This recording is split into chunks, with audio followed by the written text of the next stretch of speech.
Magandang hapon po sa inyong lahat. Ako po ang inyong tagapaglingkod na si Miss Langga. At bago po tayo mag-umpisa ay manalangin muna po tayo at samahan niyo po ako.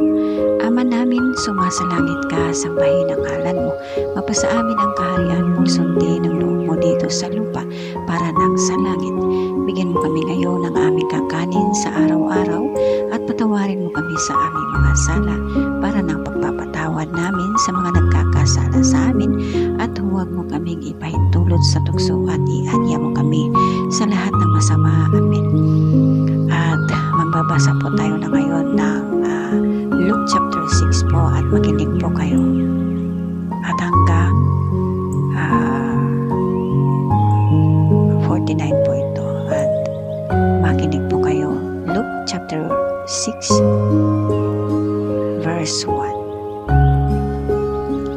Naghari nga nang dumaraan siya sa mga tiraguhan ng isang Sabak ay kumitil ng mga uhay ang mga alagad niya at kinakain pagkaligay sa kanilang mga kamay.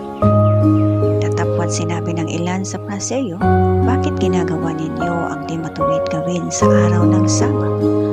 At pagsagot sa kanila ni Jesus ay sinabi, hindi ba nabasa ninyo ang ginawa ni David nang siya'y magutom siya at ang mga kasamahan niya?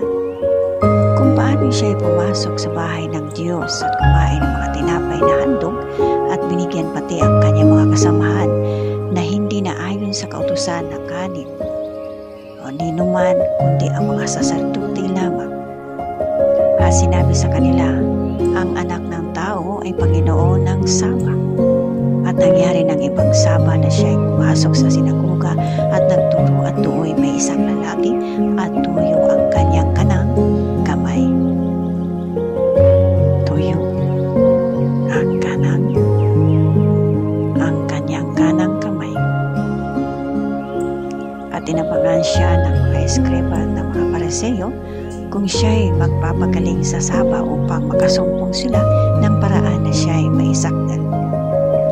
Natapat na lalaman niya ang kanilang mga kaisipan at sinabi niya sa lalaki na tuyo ang kamay, magtindig ka, tumayo ka sa gitna at siya'y nagtindig at tumayo.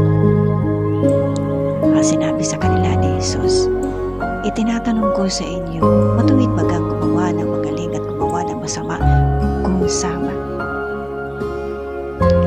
Magligtas ng isang buhay o pumuksa. At minamasdan niya silang lahat sa palibot-libot at sinabi sa kanya, lunat mo ang iyong kamay. At ginawa niya ang gayon at gumaling ang kanyang mga kamay. Natapat sila nangagpuno ng galit at nangagsampaan, nangag-usap-usapan kung ano ang kanilang magagawang laban kay Jesus. At nangyari ng mga araw na ito at na siya'y napasabundok upang manalangin at sa buong damag ay nananatili siya sa manalangin sa Diyos. At ang araw na ay tinawag niya ang kanyang mga alagad at siya'y humirang ng 12 sa kanila at tinawag naman niyang mga apostol. Si Simon na tinawag naman niyang Pedro at si Andres ng kanyang kapatid na si Santiago at si Juan at si Felipe at si Bartolome at si Mateo at si Tomas at si Santiago, anak ni Alfeo at si Simon na tinatawag na Masika, at si Judas na anak ni Santiago at si Judas Iscariote na naging lilo. At bumaba siya na kasama nila at tumigil sa isang patag na dako at ang lubhang marami sa mga alagad niya at ang lubhang malaking bilang na mga tao mula sa buong Judea at Jerusalem sa pagpangin ng dagat ng Tiro at Sidon na nagagsisa dalo upang magsipakinig sa kanya upang pagalingin sa kanila ang may mga sakit. Ang mga pinaghihirapan ng mga espiritong karumal-dumal ay pinagagaling at ipinagpipilitan ng buong karamihan sa siya'y mahipo sapagkat lumalabas sa kanya ang makapangyarihang bisa at nagpapagaling sa lahat. At tiningin niya ang kanyang mga mata sa kanyang mga alagad at sinabi, mapapalad kayong mga dukha sapagkat inyo ang kaharian ng Mapapalad kayong nagugutom ngayon sapagkat kayo'y bubusugin. Mapapalad kayo'y nagsisitangis ngayon sapagkat kayo'y magsisitawa.